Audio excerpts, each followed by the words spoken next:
দেখো এইরকমই 2 নাম্বার অঙ্ক। 2 নাম্বারটা দেখি।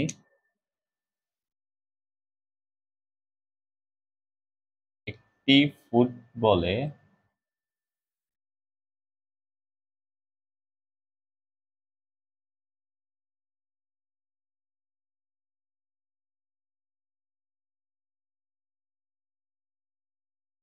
আঘাত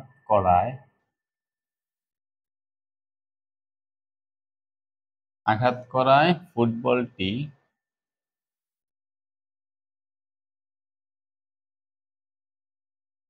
মাঠে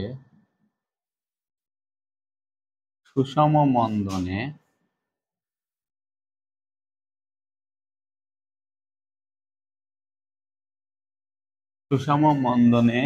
গড়িয়ে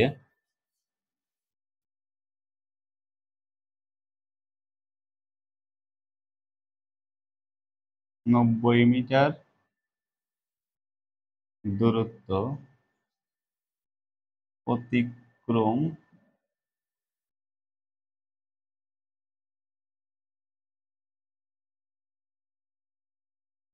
করার পর গোলরক্ষক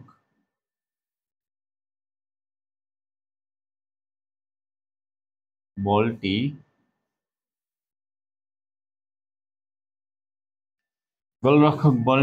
কি করে ধরে ফেলে?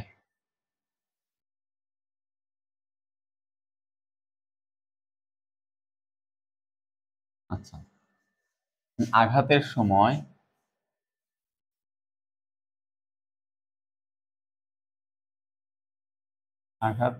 সময়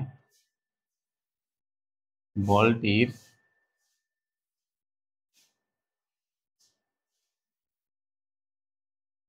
বেগ ছিল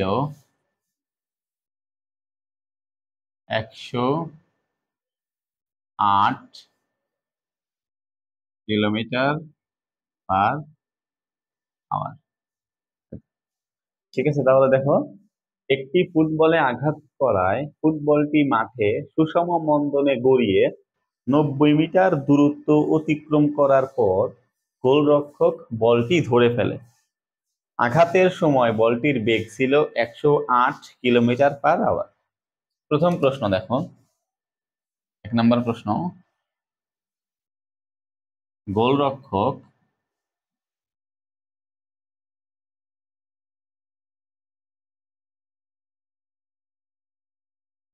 কত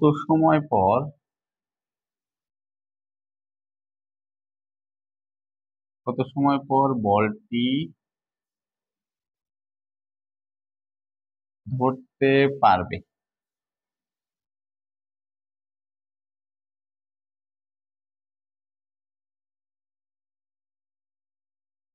দুই নাম্বার প্রশ্ন,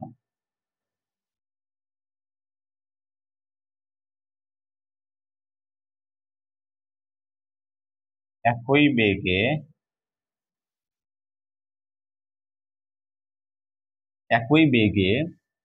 উপরের দিকে যদি নিক্ষেপ করা হয়, একই বেগে উপরের দিকে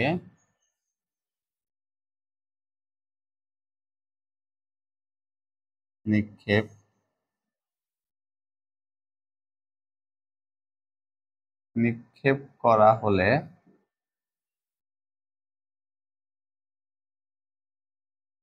একই উচ্চতায়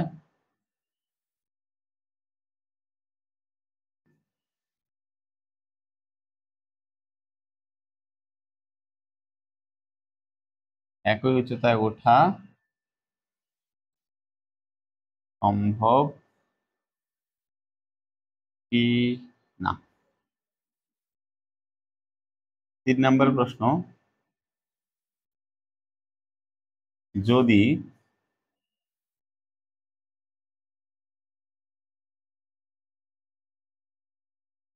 উপর দিক বরাবর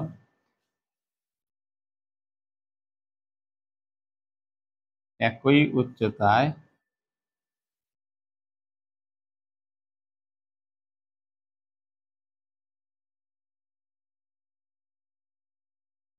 উঠানো হয় তবে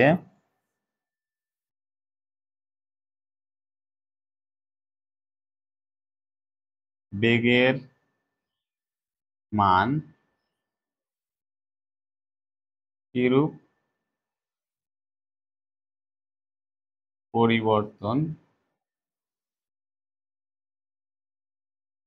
করতে হবে। তাহলে প্রথম প্রশ্ন দেখো, গোলরক্ষক কত সময় পর বলটি ধরতে পারবে?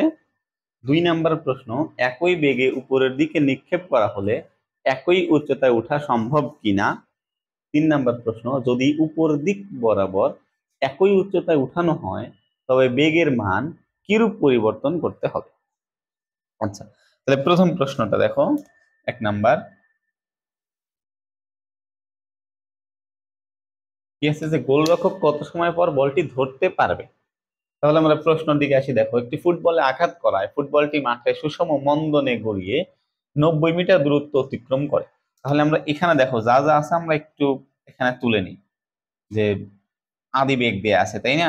দেখো আদি বেগ কত দেয়া আছে, যে আঘাতের সময় বলটির বেগ ছিল 108 কিলোমিটার পার আওয়ার। তাহলে আদি বেগ ইজ ইকুয়াল টু কত, 108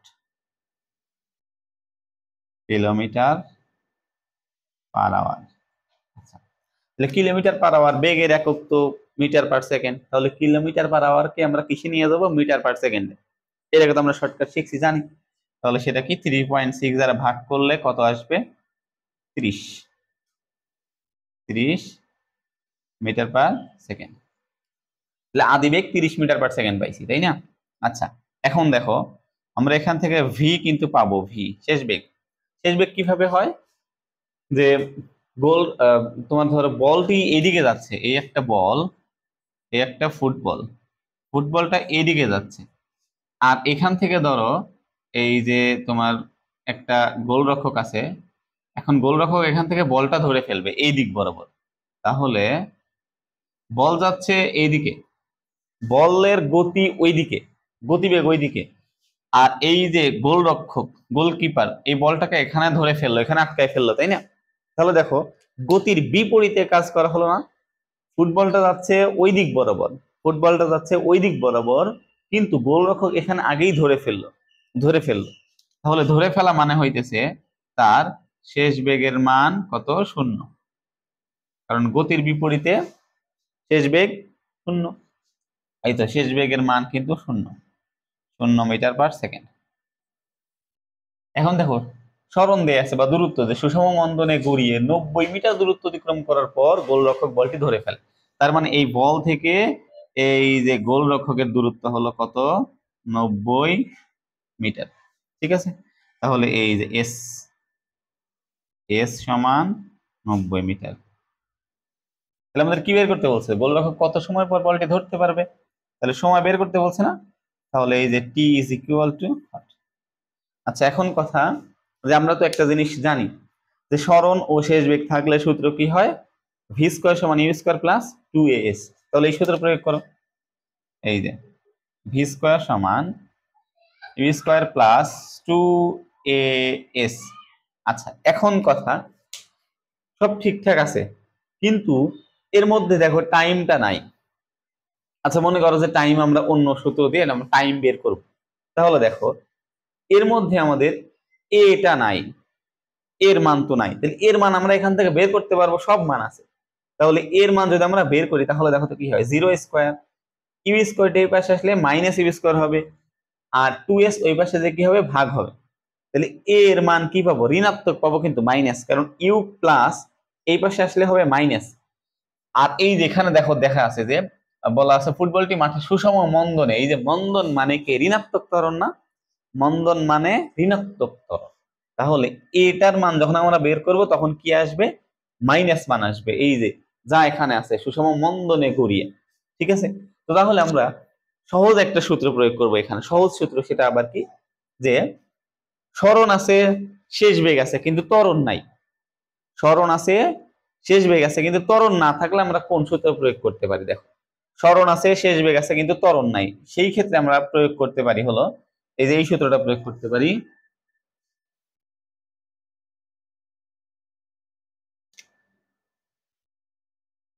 এস সমান U plus V divided by 2 into T. দেখো এই যে সরণ আছে, শেষ বেগ আছে, কিন্তু ত্বরণ কিন্তু এখানে নাই। সরণ আছে, শেষ বেগ আছে, ত্বরণ নাই। তাহলে এই ক্ষেত্রে আমরা এখন এই সূত্র প্রয়োগ করব, টি এর মান এখান থেকে বের করব। দেখো বা তাইলে এই যে 2টা কি অবস্থায় আছে, ভাগ, এই পাশে পাঠায় দাও, তাহলে গুণন। তাহলে দেখো তো কি থাকে, 2s সমান U plus V into T. আচ্ছা, বা এবার দেখো টি এর সাথে ইউ প্লাস ভি গুণন অবস্থায় আছে, তাহলে গুণন অবস্থা থাকলে ওই পাশে পাঠিয়ে দাও, তাহলে কি হবে, ভাগ হবে। তাহলে এই 2s divided by u plus v, তাহলে এই যে পক্ষান্তর করি, টি সমান 2s divided by u plus v. এখন মান বসাই দিই সব। দেখো 2s, 2 ইন্টু এস এর মান কত, 90, ইউ প্লাস ভি, ইউ এর মান কত, 30, এই যে 30, আর ভি তো শূন্য, তাহলে দরকার নেই, তাহলে কাটাকাটি করো। 3 30 90, 3 30 90, 3 দুগুণে 6, এই তো 6 সেকেন্ড।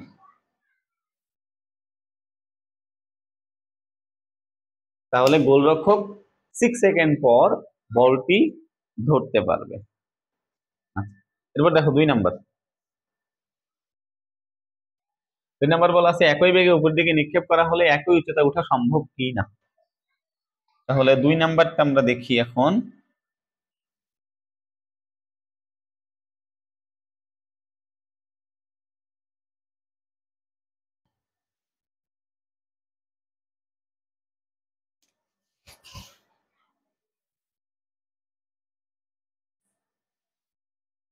নাম্বার, একই বেগে উপরের দিকে নিক্ষেপ করা হলে একই উচ্চতা ওঠা সম্ভব কিনা। তার মানে এইচ ম্যাক্স বের করা লাগবে, যে বেগে, একই বেগে, কত বেগে, 108 কিলোমিটার পার আওয়ার, মানে হলো কত, 30 মিটার পার সেকেন্ড বেগে যদি নিক্ষেপ করা হয়, তাহলে কত উচ্চতায় উঠবে সেটা আমরা বের করি। এইচ ম্যাক্স সর্বোচ্চ উচ্চতা, তাহলে সর্বোচ্চ উচ্চতা নির্ণয় সূত্র কি, h is equal to u square divided by 2g। আচ্ছা, তাহলে এখান থেকে আমরা দেখো ইউ এর মান তো আমরা জানি 30 মিটার পার সেকেন্ড, আর জি এর মান তো ভালোভাবেই জানি, অভিকর্ষ ত্বরণ 9.8, ত্বরণের একক এমএস ইনভার্স 2, আর সর্বোচ্চ উচ্চতা এইচ, একই বেগে, একই বেগে মানে কত, এই যে একই বেগে 30 মিটার পার সেকেন্ড, ওই যে 108। এখন ধরো বলটাকে যে আঘাত করছে, এই ভূমি বরাবর আঘাত করছে, বলটাকে আঘাত করছে ভূমি বরাবর। এখন এই বলটাকে আমরা ওই একই বেগে উপর দিক বরাবর নিক্ষেপ করলে সেটা একই উচ্চতা ওঠা সম্ভব কিনা। একই উচ্চতা মানে হলো কত, এই যে 90 মিটার।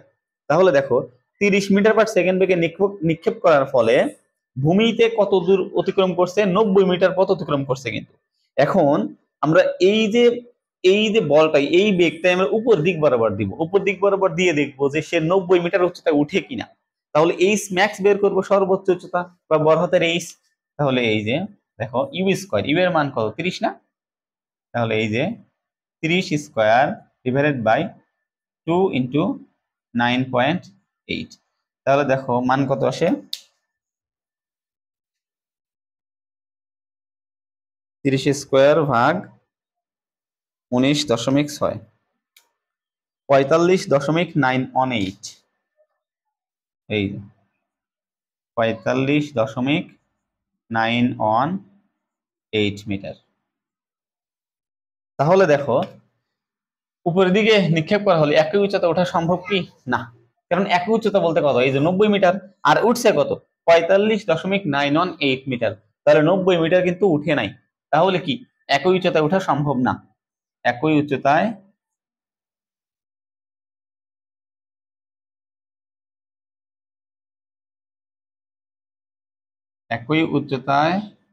ওঠা সম্ভব না। এই তো 2 নাম্বার। এরপর দেখো 3 নাম্বার, যদি উপর দিক বরাবর একই উচ্চতায় উঠানো হয় তবে বেগের মান কিরূপ পরিবর্তন করতে হবে। তাহলে দেখি এরকমই সেম সূত্র দিয়েই আসবে।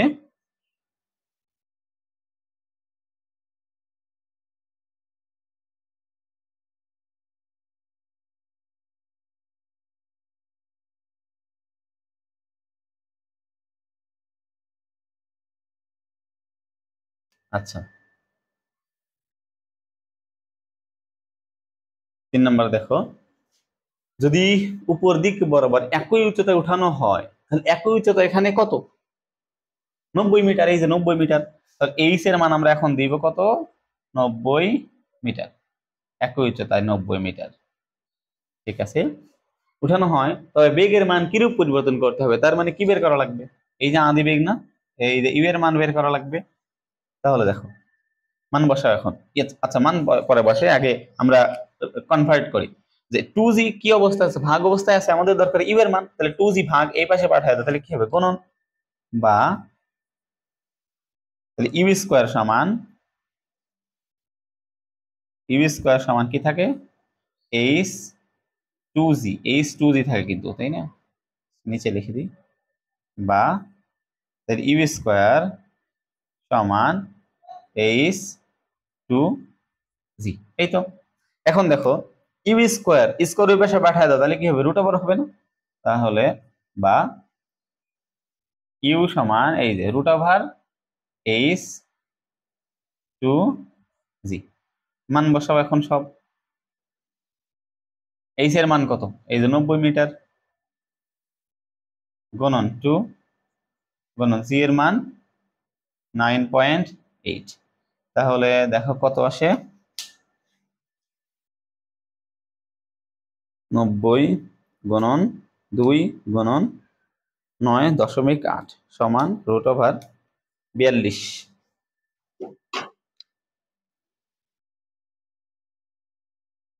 42 মিটার/সেকেন্ড। তাহলে দেখো তো কিরূপ পরিবর্তন করতে হচ্ছে। আগে ছিল কত? 30। তাহলে 30 মিটার/সেকেন্ড বেগে নিক্ষেপ করলে কত বেগে, কত উচ্চতায় উঠছিল? যে 45.918।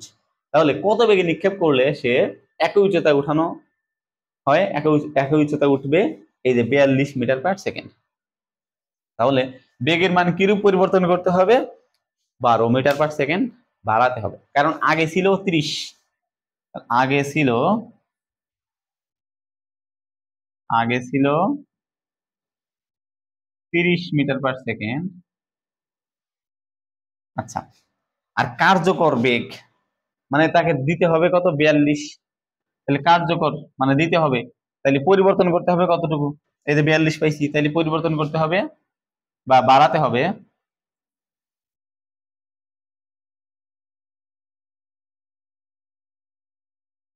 12 মিটার/সেকেন্ড। ঠিক আছে, আগে 30 ছিল, 30-এ তো এই 90 মিটার উচ্চতায় উঠে নাই। তাহলে 90 মিটার উচ্চতায় উঠানোর জন্য কত বেগে নিক্ষেপ করতে হবে? 42 মিটার/সেকেন্ড বেগে নিক্ষেপ করতে হবে। তাহলে কত কিরূপ পরিবর্তন? আগে 30, এখন 42, বাড়ছে কত? 12। তাহলে বাড়াতে হবে 12 মিটার/সেকেন্ড বেগে। এই তো, ঠিক আছে। এখন দেখো, এরকমই বা একটু ভিন্ন টাইপের একটা বাড়ির কাজ দেই।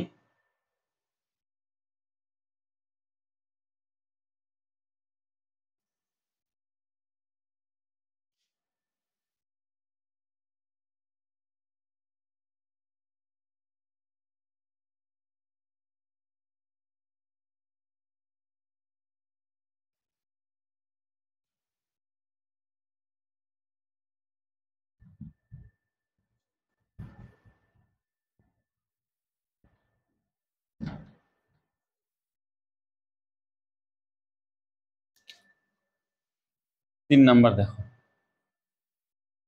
3 নাম্বার,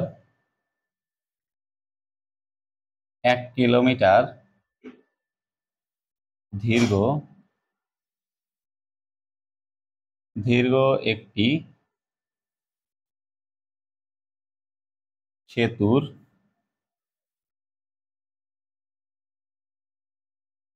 ঠিক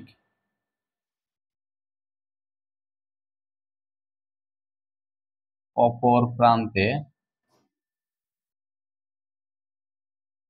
প্রান্তে একটি বাড়ির সামনে একটি বাস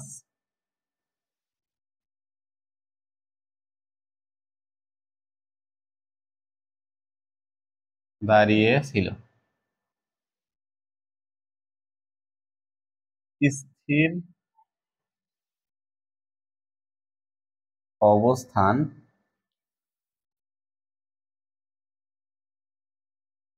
হতে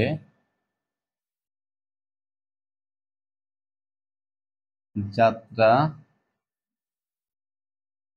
শুরু করে একটি গাড়ি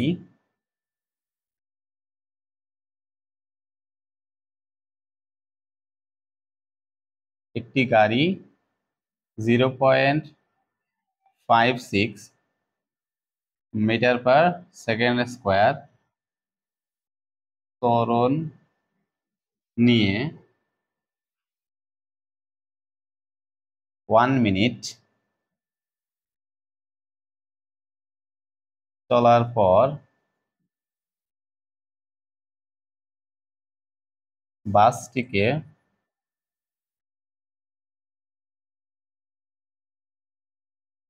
অতিক্রম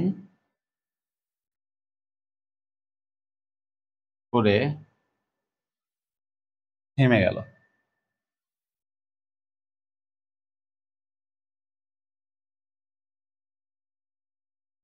বাসটির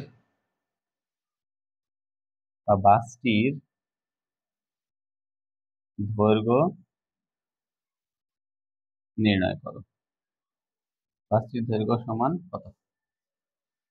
দেখো, 1 কিলোমিটার দীর্ঘ একটি সেতু বা ব্রিজ, 1 কিলোমিটার দীর্ঘ একটি সেতুর ঠিক অপর প্রান্তে একটি বাড়ির সামনে একটি বাস দাঁড়িয়েছিল।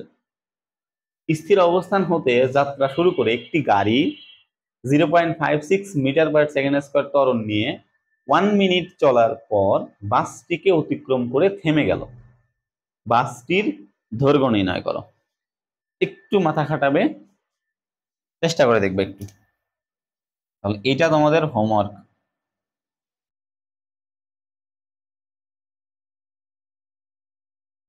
ঠিক আছে, এ পর্যন্তই। ঠিক আছে, টাটা।